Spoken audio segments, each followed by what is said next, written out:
오늘도 주님의 평강이 여러분 가운데 임하기를 빕니다. 우리 사회의 심각한 문제 중 하나는 온전한 가정의 모습을 많이 상실한 것 아닐까 싶습니다. 예전보다 훨씬 사회가 발달했고 먹고 사는 것도 예전에 비해서 많이 좋아졌는데도 불구하고 이 가정들마다 금이 많이 갔습니다. 못 먹고 못 살 때가 오히려 더 화목하고 훈훈했던 것 아닌가 그런 생각이 듭니다.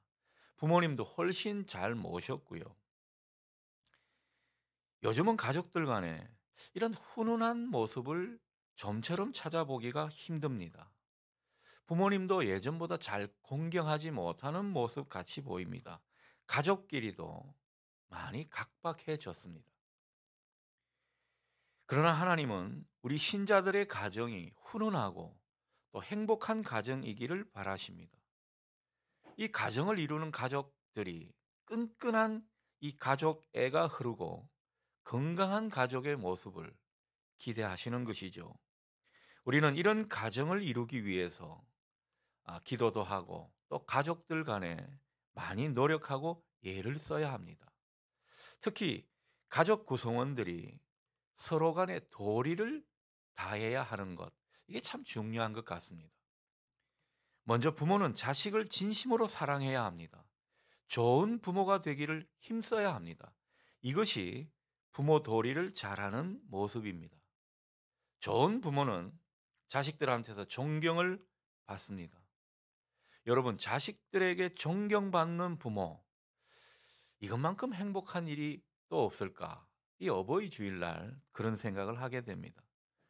아무리 돈이 많고 지위가 높아도 자식들이 부모를 존경하지 않고 심지어 외면해 버린다면 그 가진 것들이 무슨 소용이 있고 떵떵거리며 산들 뭐가 행복하겠습니까? 자식이 자기는 죽어도 부모처럼은 안 살 거라 그렇게 말을 한다면 그런 부모 얼마나 불행한 삶이 되겠습니까? 그러니 우리는 어찌 되었든 간에 자식한테서 존경받는 부모가 되어야 합니다. 그것도 죽고 나서가 아니라 살아 있을 때 말입니다. 어떤 분은 이 부모님 돌아가시고 나서야 부모님을 존경한다고 그렇게 울먹거리던데 참 짠했습니다. 그리고 부모 입장에서 볼 때 좀 속이 상한 모습입니다. 여러분, 부모는요, 살아서, 살아 생전에 자식들에게 존경받는 모습, 얼마나 그것이 귀한 모습인지 모르겠습니다. 한편, 자식된 도리를 잘하는 것은 무엇입니까? 부모를 잘 공경하는 것이죠. 부모를 기쁘게 하는 것입니다. 옛날에 한 임금이 도성 밖을 행차하는 일이 있었는데 그때 임금의 얼굴을 하도 보고 싶어 하는 어떤 노모가 있었습니다. 이 할머니가 왜 그렇게 임금을 보고 싶어 하는지는 모르겠는데 그 아들이 이 노모를 등에 업고 그 임금님 행차하는 그 현장에 나왔더랬습니다. 이 소식을 전해 들은 임금이 얼마나 기특합니까? 야, 이런 효자 청년이 다 있나. 그래서 이 청년에게 상을 내렸습니다. 소문은 금방 퍼졌죠. 이런 소문은요, 거의 실시간으로 퍼지는 법입니다. 그래서 사람들마다 이제 다 뭐 자기 부모를 등에 지게 지고 나오는 그런 일이 많았습니다. 불효자였던 사람들이 이 상을 탈 욕심으로 억지로 부모님은 갈 의사가 없는데 지게에 태우고 나왔다라는 거죠. 그런데 이상하게도 임금은 그 모든 사람들에게 다 상을 내렸습니다. 신하 중 한 사람이 이해가 되지 않았죠. 아니, 이 사람들은 불효자들이고 상 받고 나면은 금방 달라질 사람들인데 왜 이런 사람들에게 상을 주십니까? 극구 말려도 왕은 상을 주라고 말을 합니다. 이유가 뭔가 하니까요, 효자 흉내를 내는 것만 해도 복 받을 일이라는 것이죠. 여러분, 부모를 공경하는 일은 억지로라도 해야 하는 일입니다. 그러니 우리가 자녀들에게 부모 공경을 때로는 억지로라도 가르쳐야 하는 것이라고 생각합니다. 부모를 공경하는 일, 얼마나 복받는 일이고 또 내 존재의 뿌리를 든든히 하는 일인지 모른다는 것입니다. 성경은 여러 군데서 그런 말씀을 말씀하고 계시죠. 부모 공경에 대한 축복의 약속 말입니다. 성경이 부모 공경에 이렇게 복을 강조하는 까닭이 무엇입니까? 이 모습이 하나님을 기쁘시게 하는 일이기 때문입니다. 여러분, 성경적으로 보면 부모님은 하나님의 대리인입니다.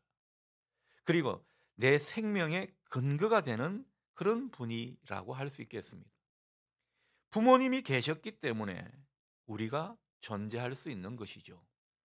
그러니 잘났든 못났든 자기 부모를 공경할 줄 아는 사람, 그 부모를 기쁘게 하는 사람이 참 신자인 것입니다. 우리는 부모를 공경하지 않고 하나님을 사랑한다 말할 수 없습니다. 자, 오늘 본문도 하나님을 기쁘시게 했던 사람의 이야기죠. 하나님 마음에 합한 사람, 다윗이 그 주인공입니다. 지난주에 이어서 다윗 2탄이라고 할까요? 오늘 말씀을 나눕니다. 자, 사무엘 선지자가 사울 왕의 눈을 피해서 다윗의 아버지 이새의 집에 왔습니다. 하나님께 제사를 드리기 위해서 왔다고 성경은 표면적인 이유를 대고 있습니다. 이것은 어디까지나 공식적인 목적이었습니다. 실은 하나님의 분부를 따라 그 집 자식들 중 한 사람에게 기름을 부으러 왔습니다. 하나님은 이미 버리신 그 사울 왕을 이을 왕을 간택하는 그런 일을 지금 사무엘에게 맡기고 있는 것입니다. 사무엘은 이 사울이 알까봐 비밀리에 이새의 아들을 차례로 만났습니다. 먼저 첫째 아들 엘리압을 보았는데 그만 첫눈에 반해버렸습니다. 얼마나 인물이 훤칠하고 키가 크고 매력적인지 모릅니다. 거의 얼짱의 몸짱이었던 것 같습니다.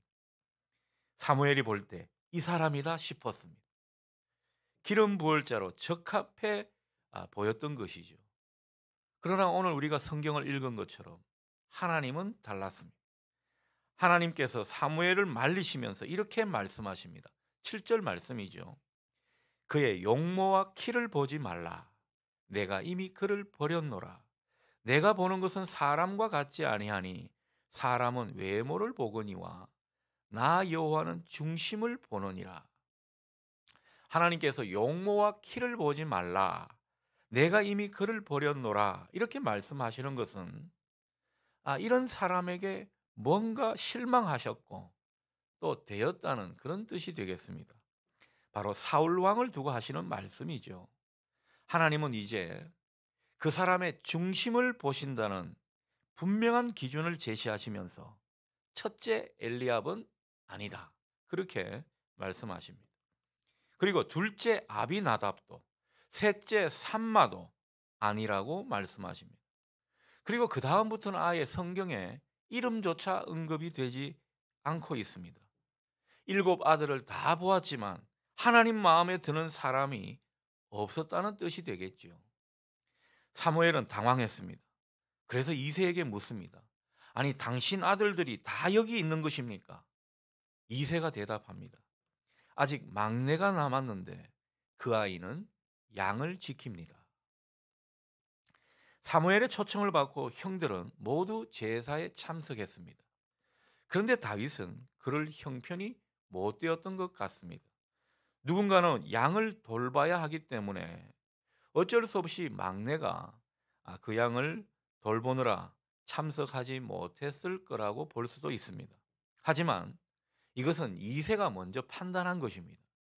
이새가 볼 때도 다윗은 나이도 어리고 형들과 비교해 볼 때 너무나 부족한 게 많아서 감히 이런 자리에 끼일 수 없다, 그렇게 자체 판단한 것입니다. 사무엘은 이제 이새에게 얼른 막내 아들 데리고 오라고 그렇게 부탁을 합니다.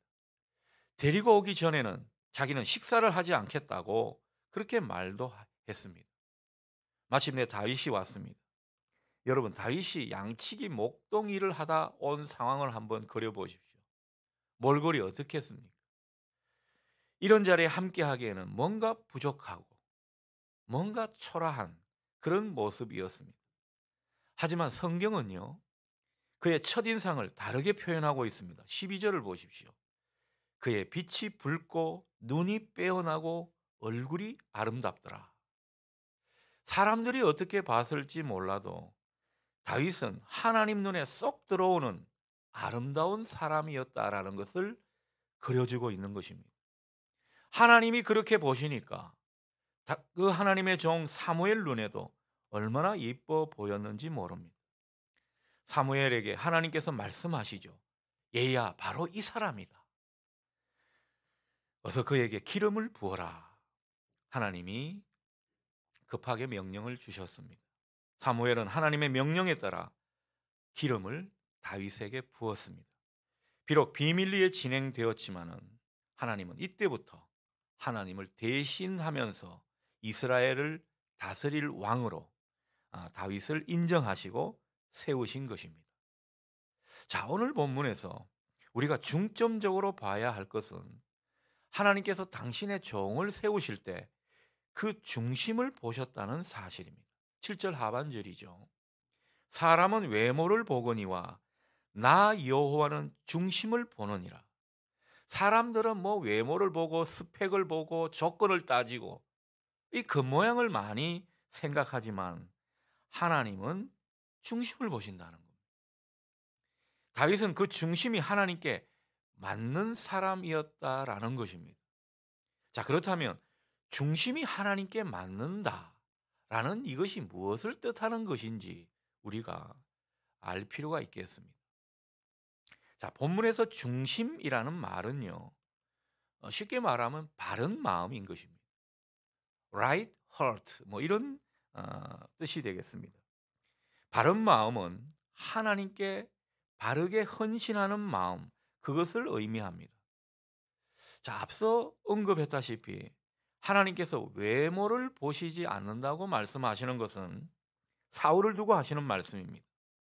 사울은 뭐 외모를 보면요, 아주 사람들이 좋아할 만한 그런 호감형이었습니다. 근데 하나님께서 그런 사울한테 실망했다는 그런 속내를 지금 말씀하고 있습니다. 사울은 겉은 번지르르한데 하나님께 마음이 맞지 않았던 그런 사람이었습니다. 하나님께 바르게 헌신하지 않았기 때문입니다. 여러분, 여호수아 24장을 보면요, 하나님께서 세우시는 지도자의 등목을 잘 알려주는데 그게 하나님 마음에 맞는 모습이 무엇인지 우리에게 가르쳐주고 있습니다. 이런 겁니다. 오직 하나님만 경외하고 성실하게 하나님만 섬기는 사람, 모든 우상을 버리고 주님만을 섬기는 사람, 이런 사람이 하나님 마음에 맞는 사람이다. 이런 사람이 하나님께서 세우시는 종에 적합한 사람이다. 우리에게 가르쳐 주고 있습니다. 여러분, 이스라엘 왕이라는 그 자리는요, 하나님을 대신하는 자리입니다. 하나님이 직접 백성을 다스리는 그것을 중재하면서 통로 역할을 하는 그런 사람인 것이죠. 그러면서 바꾸어 말하면 하나님 앞에서 백성을 섬기는 사람이 이스라엘 왕이었습니다. 그리고 이스라엘 나라는 이 땅 가운데 하나님 나라를 세워가는 그런 어떤 하나님의 분부와 비전을 담은 나라였습니다. 그 나라의 왕이니까 당연히 세상 가운데 하나님 나라를 세워가는 이 일에 신실한 사람이어야 하겠죠. 그러니 하나님 명령을 잘 따르는 사람이 하나님께 맞는 사람이고 오직 하나님만 섬기고 하나님 나라를 세워가는데 신실한 사람이 중심이 하나님께 맞는 그런 사람인 것입니다.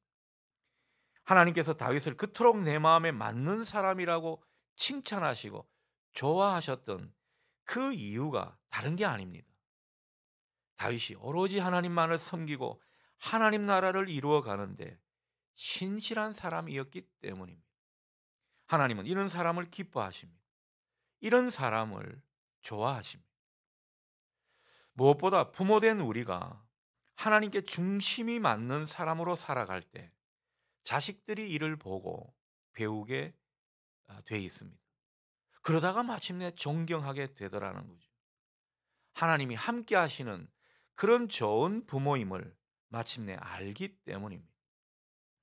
온 가족이 교회를 열심히 다니는 그런 가정이 있었습니다. 근데 자식은요, 온갖 개망나니 짓을 다 하는 그런 자식이었습니다. 이런 자식을 두고 보는 게 얼마나 힘들겠습니까? 이 아버지가 참다 못해 아들에게 야단을 칩니다. 그러자 아들이 아버지에게 하는 말이 참 기가 막힙니다. 아버지, 저는 성경적으로 사는 거예요. 그렇게 말을 하는 겁니다. 아버지가 기가 막혔습니다. 그리고 얼마나 성이 올랐는지 모릅니다. 그래서 아버지가 욕 아닌 욕을 했죠.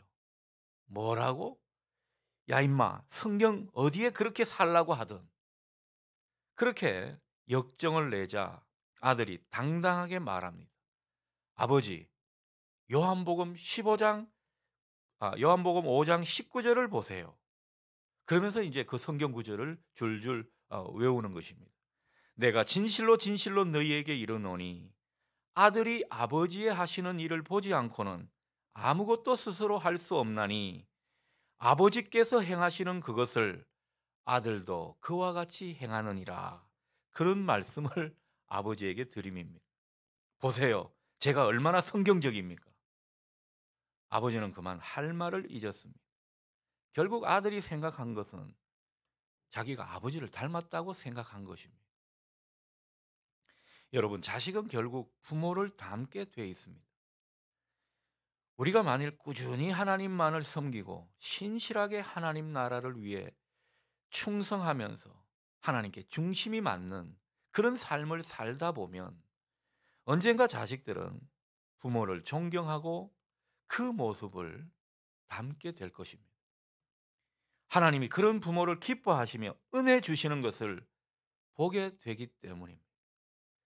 당장은 자식들이 그 은혜의 세계를 잘 모른다고 해도 언젠가는 그들도 하나님이 자기 부모와 함께 하심을 알고 깨닫게 될 때가 있으니까 마침내 부모를 존경하게 되더라는 것입니다. 이제 우리가 또 하나 살펴볼 것이 있습니다. 사무엘이 다윗에게 기름을 부을 때 성령께 크게 감동된 장면을 우리가 마지막에서 확인하게 됩니다. 13절 하반절입니다. 이날 이후로 다윗이 여호와의 영에게 크게 감동되니라. 이 말씀에서 이날 이후로라는 이 부사구가 눈에 띕니다. 여러분, 이날 이후로라고 그렇게 말한다면 어느 한순간만 반짝 성령이 감동된 그 모습이 아닐 것입니다. 평생을 계속해서 성령이 그와 함께 했다는 그런 뜻이 되겠습니다. 그러니까 이 표현은요, 성경 기자가 이 다윗의 인생 전체를 놓고 표현한 것입니다. 해석한 것이죠. 여러분, 어느 한순간, 어느 시점에 성령 충만한 사람은 많이 있습니다. 그러나 평생에 걸쳐 성령 충만하고 성령께 감동되어 살기란 여간 어려운 게 아닙니다.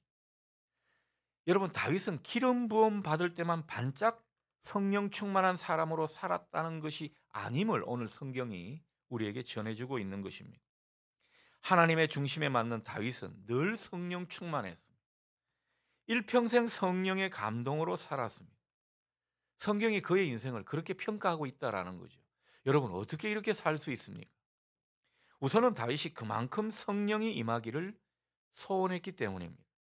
여러분, 다윗이 쓴 시편, 시편의 거의 한 반을 차지한다고 볼 수 있죠. 그 시편을 보면 여러분 무엇을 느낍니까?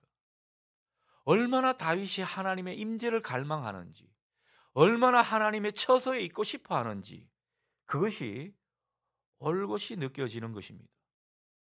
자, 이를 위해 또 다윗이 예배를 얼마나 귀하게 여겼는지 우리가 그것을 잘 알고 있습니다. 늘 하나님의 임재 속에 살고 싶어 했으니까 그만큼 성령께 감동된 그런 모습으로 살게 된 것입니다. 자, 그러나 그보다 더 중요한 이유가 있습니다.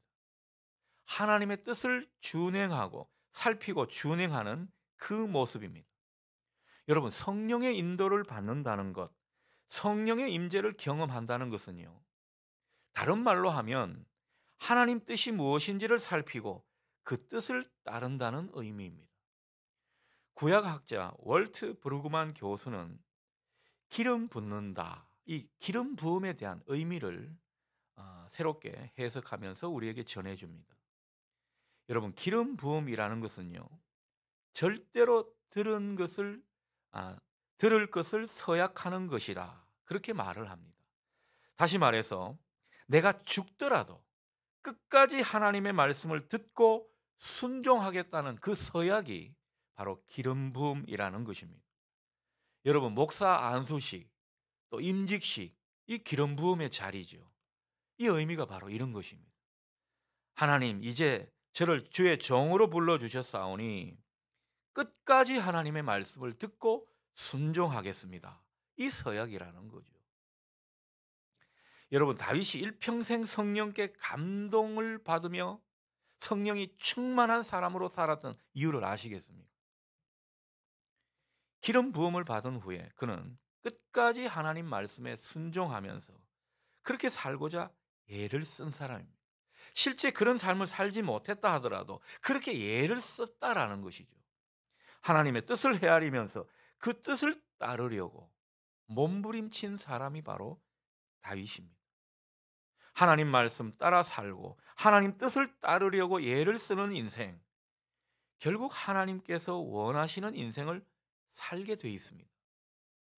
여러분, 구체적으로 우리가 일상 가운데 무엇이 하나님 뜻인지 다 모를 수는 있죠. 우리가 그것을 어떻게 다 알겠습니까? 그러나 하나님 뜻을 따르려고 예를 쓰다 보면요, 우리 전체적으로 성령께서 우리 삶을 인도하시기 때문에 하나님께서 기뻐하시는 그런 인생이 되는 것입니다. 어떤 걸 선택하는 문제도 그렇고, 사람을 사귀는 일도 그렇고, 사업을 하는 일도 그렇고, 어떤 게 하나님 뜻인지 우리는 다 판단이 안 섭니다. 저도 그럴 때가 많습니다. 무엇이 하나님 뜻인지. 그러나 하나님 뜻대로 하고자 하는 그 중심이 우리 속에 있게 되면요, 성령께서 그 인생을 인도하시더라는 거죠. 여러분, 성령께서 지배적으로 우리를 인도하시는 상태, 그게 성령 충만인 것입니다. 그럴 때 우리는 결국 바른 길, 형통의 길, 하나님이 기뻐하시는 길을 가게 되는 것입니다. 우리가 우리 인생을 판단하며 살 때는 그렇게 인생길이 구부러지고 난관도 많고 무슨 일이 그렇게 많은지 몰랐는데, 우리가 중심을 잡고 중심이 하나님께 맞는 그런 사람으로 성령께서 딱 인도하시니까 길이 별로 구부러지지 않습니다. 상대적으로 형통한 길을 가게 되는 것입니다. 얼마나 은혜를 느끼는지 모른다는 것이죠. 우리가 하나님 뜻에 순종하려고 할 때 이런 은혜가 우리 모두에게 주어지는 줄 믿으시기 바랍니다. 성령께서 우리 대신 판단해 주시고 분별해 주시기 때문에 우리는 길이 그렇게 으그러지지 않게 되는 것입니다. 우리 모두에게 이 축복이 있기를 소원합니다.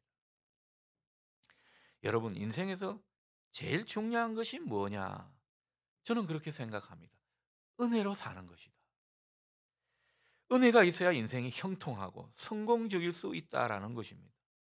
그런데 어떤 사람이 은혜가 있는가? 오늘 본문이 우리에게 그것을 가르쳐 주는 것입니다. 중심이 하나님께 맞는 다윗과 같은 그런 사람이라는 거죠. 여러분, 성경은 다윗을 어떻게 표현하는지 아십니까? 그가 어디를 가든 하나님께서 함께 하셔서 형통했다. 성경은 그것을 우리에게 분명히 전하고 있습니다. 은혜가 넘치는 사람이었다라는 것입니다.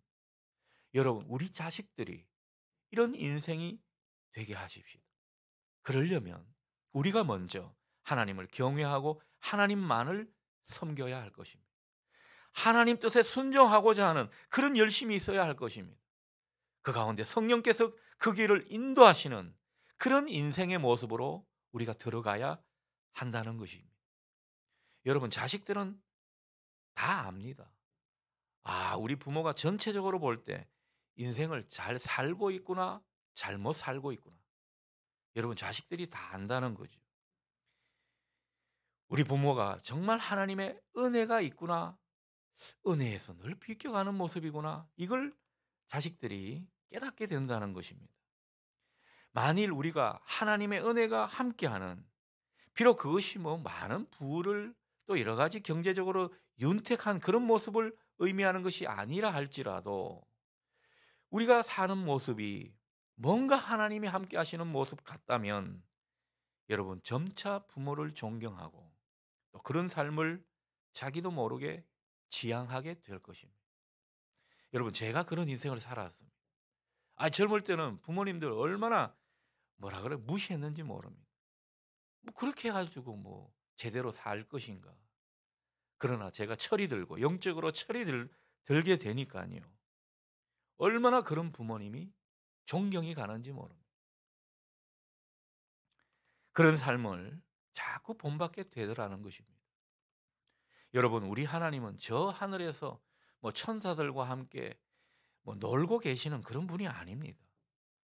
우리 하나님은요 관심이 어디에 있는 줄 아십니까? 여러분 삶에 구체적으로 개입하셔서 인도해 가시려고 하는 그런 어떤 마음이 있는 분이 바로 우리 하나님이십니다. 그렇다면 우리가 어떻게 해야 되는 것입니까? 우리 인생을 하나님께 내맡기면서 뭔가 그분을 섬기는 이런 모습이 있을 때 이게 하나님과 중심이 맞아 떨어지는 모습 아니겠습니까? 내 인생의 주도권을 하나님께 내어드리면서 자꾸만 하나님 뜻에 순종하려고 할 때 하나님은 우리 인생 가운데 적극적으로 개입하시는 것입니다. 우리 인생을 힘있게 인도하시는 것이죠. 은혜를 주신다는 뜻입니다. 그러면 아무리 절망적인 순간도 희망으로 바꿀 수 있습니다.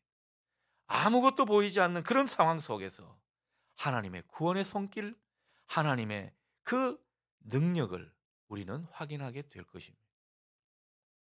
하나님 말씀에 순종하는 것, 때로는요, 이게 순간적으로 보면 손해일 것 같습니다.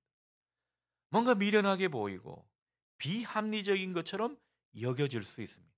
똑똑한 우리라면 그런 생각을 얼마든지 할 수 있다라는 거죠. 여러분 인생을 크게 보십시오. 넓게 보십시오. 정말 신앙인에게 순종, 여러분 하나님께서 우리에게 복을 주시는 복의 통로인 것입니다. 우리가 순종할 때 정말 하나님 뜻이라고 믿어지는 그 모습에 우리가 순종할 때 하나님은 그런 성도에게 은혜를 주십니다. 하나님은 하나님 뜻에 순종하는 그런 교회와 성도들과 늘 함께 계시는 분이십니다. 그러니 이제는 우리가 삶을 좀 단순화하면서 하나님께 초점을 맞추는 그런 인생이 되면 좋겠습니다. 너무 늦기 전에 그간 안일했던 신앙생활에서 벗어나서 뭐가 하나님의 뜻인지 우리가 살피고 그 하나님의 뜻을 전심으로 받들며 순종하는 이런 모습이 우리에게 많이 일어났으면 좋겠습니다. 신앙 고백과 실제 삶 사이에 거리를 좁히기 위해 예를 쓰는 모습, 이제는 우리에게 필요한 것입니다. 여러분 결코 정체된 신앙의 자리에서 한 걸음도 벗어나지 못하는 늘 쳇바퀴 돌듯 그렇게 살아가는 신앙인이 되지 마시기를 당부드립니다. 어버이 주일을 맞아 우리 모두 다윗처럼 중심이 하나님께 맞고 또 신실함으로 하나님을 섬기고 하나님 뜻에 순종하는 그런 아름다운 삶을 사시기를 주님의 이름으로 축복합니다. 여러분 이 모습을 우리 후손들이 보도록 해 주십시오. 그래서 하나님 은혜의 원리를 알게 해 주시라는 거죠. 그럴 때 우리 자녀들이 정말 부모 세대를, 기성 세대를 존경하지 않을까 생각하게 됩니다. 이 은혜가 우리 모두에게 있기를 주님의 이름으로 축원합니다. 아멘.